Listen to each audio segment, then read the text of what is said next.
Yeah. During your 23 years or the last 10 years of working closely with organization and corporates to solve their either launching a new product or even process help them with the operation. Share with us and with the listeners some, at least a story of one of these examples, and why it's difficult for organization to seek help when it comes to solving their internal problem. Because I'll tell you why. In another way to say it, there is what I have seen from organizations. Unfortunately, when they spot a problem, they try to hide it, put it under the rug all the time. Yes. Sometimes they try to solve it internally. However, when they hit a wall, they refuse to seek external. That's correct. Yeah. That's correct. So, to answer your question, most of the there are two kind of entrepreneur. Okay. One who believes that every uttered word by me should be golden words for my subordinates. How is that? Unpack it. Okay. I mean, they have a very singular approach. Very, they think that since it is my ideation, I should not seek validations. Yeah. Okay. Now it makes Yeah, sense. and maybe that person has taken this, this idea has come in his bathroom. But some of those ideas may not be workable in commercial life, right? Yeah. So Very true. So, and this is one. Second thing is that when it becomes a management, management, different type kind of managements. It's a collaborative management, or it is just a headmaster kind of, he thinks that, Different schools for that. Yeah.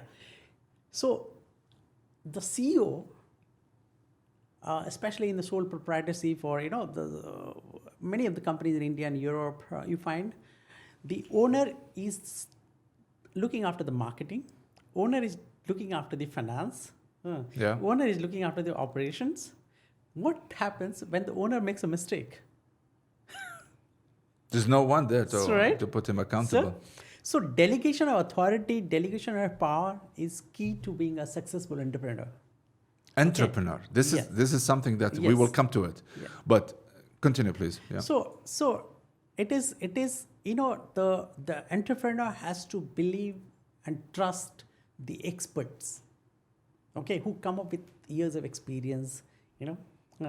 They have gone through a turbulence, bumpy rides in their life. When you started this podcast, they know how the life was. Life is always bumpy rides for everyone, be it a company, be it individual, be it anyone, right? Absolutely. Yeah. So we all go, and because that's how we learn, that's how we sharpen our skill, that's how we come up in life.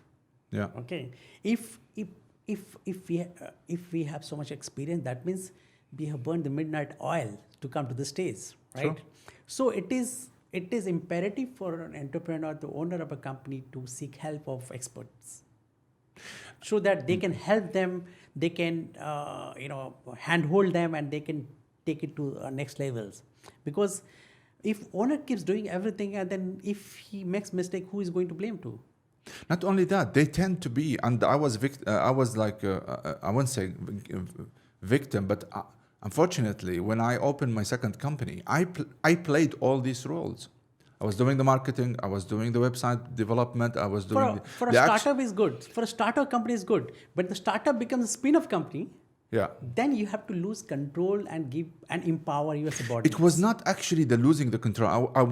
I didn't mind it. That I understood the importance of delegation, because that will free my time to do some other activities that will help the company to grow and to go to the next level. However, it's the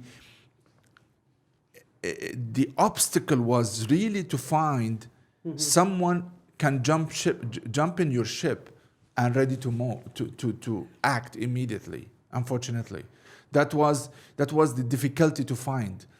That's why I've been advised many advised recently with seeking a mentor. See, mentoring. All right. At what stage of your life do you need a mentor?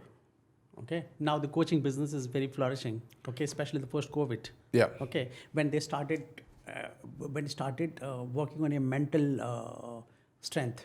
Okay.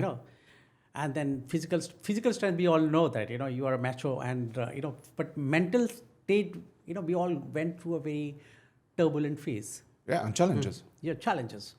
So mentoring, for a business mentor, I have some divergent view on that. Okay. uh, I would always say that if you can afford, hire a good resource. No company in this world has come up for been a successful without right resource. Define the resource. Resource are the fundamental ingredients to make a business work.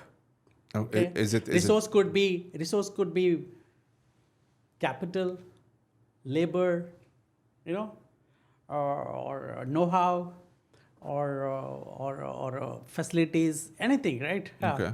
Now here the human capital is very important. Yeah, agree. Okay, Yeah. and human capital who are trained, skillful, who can make a difference in your overall operations and growth. Because what happens, as the CEO of a company, you should be 2 steps ahead of your employees. Because if you start thinking doing the same thing as your employees, then you are creating a chaos actually. Yeah. You are not thinking for the growth of the company. Rather, you are thinking about the operation of the company.